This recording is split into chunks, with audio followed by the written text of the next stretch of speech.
Pozdrav svima ljudi, Balkanski Lipi ovdje i danas ćemo da pričamo o nedavnoj drami koja je izbila na YouTube sceni i to je drama o Kovalskoj i kako je ona do nedavno dobila 1000 sabova i kako su sada neki ljudi ljubomorni, kako sada neki ljudi rade reakcije na to kako neki ljudi govore nije zaslužila 100.000 sabova jer ima malo broj pregleda na svakim svojim videima, ali brate, pogledaj ovo. Najpopularniji video zapis ima 520.000, to je malo na 100.000 sabova. Moj prijatelj, kojeg ću sad malo shoutoutovati, on je inače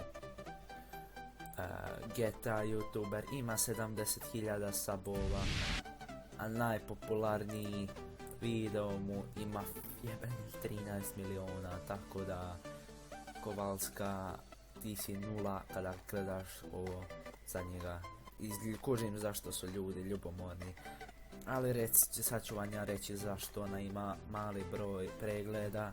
Zato što je ženska na YouTube sceni.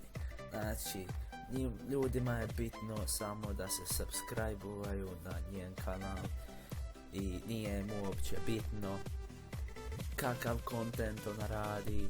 Njima je samo bitno da ona ženska na YouTube i da igra igrice i da je s Balkana i ljudi se napaljuju na to, većina muški. I sada su neki ljudi ljubomorni i onda ima ona budala koja brani Kovalsku i nastala je čitava YouTube drama priko toga. Neću da imenujem nikoga, zapravo hoću, ali sam zaboravio ime i onda ću vam staviti linkove u deskripciji. U svakom slučaju, Kovalska samo nastavi, idemo od 200.000 sabova goal, uskoro do miliona sabova, možda 10 miliona, prestigni PewDiePie sa 40-50 miliona sabova. Napravili si prvi korak sa 100.000, bravo curo.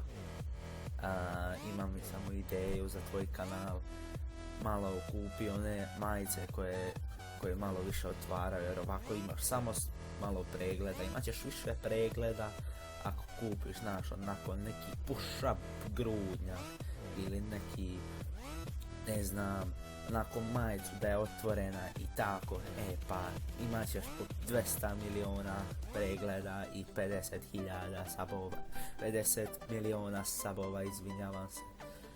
I to je to ljudi, hvala vam na gledanju, subscribeujte se na kanal, šerujte ovo sa svojim dedama, bakama, gostima. Srećan Vaskrs svima onima koji su bili dovoljno slabi da ih manipulirala religija.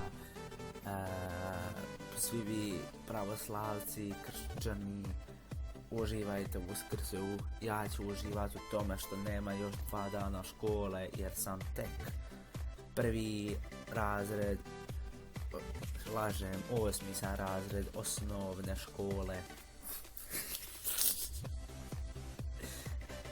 Ništa ljudi, do idućeg videa. Pozdrav.